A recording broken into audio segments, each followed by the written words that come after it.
came there to live, she was a young, pretty wife.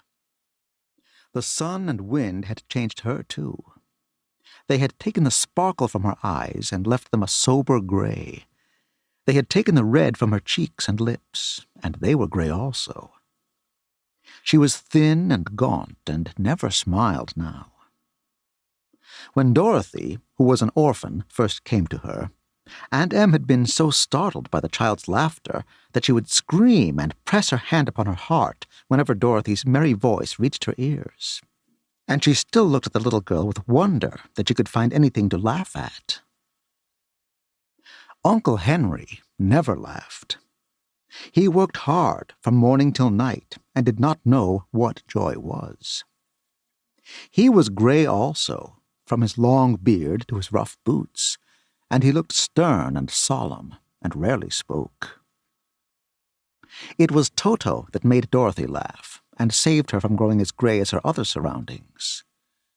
Toto was not gray. He was a little black dog with long, silky hair and small black eyes that twinkled merrily on either side of his funny, wee nose.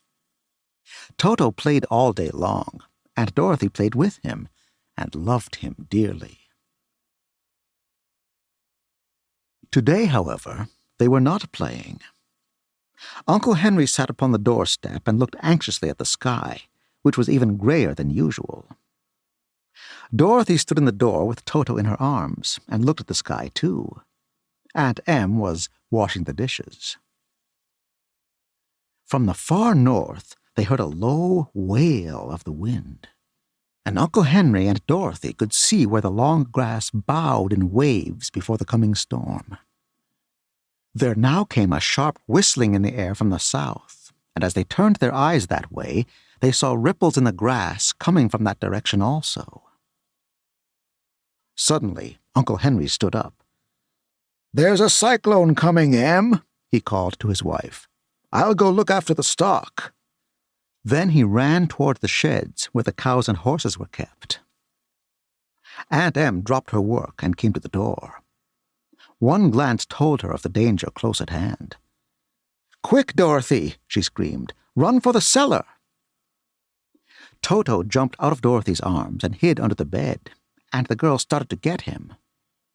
Aunt Em, badly frightened, threw open the trapdoor in the floor and climbed down the ladder into the small, dark hole.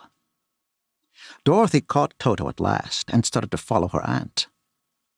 When she was halfway across the room, there came a great shriek from the wind, and the house shook so hard that she lost her footing and sat down suddenly upon the floor.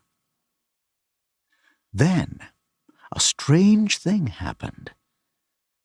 The house whirled around 2 or 3 times and rose slowly through the air.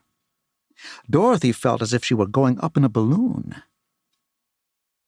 The north and south winds met where the house stood and made it the exact center of the cyclone.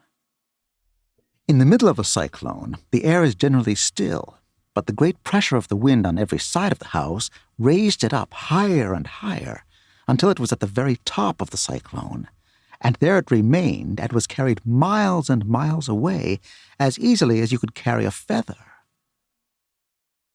It was very dark, and the wind howled horribly around her, but Dorothy found she was riding quite easily.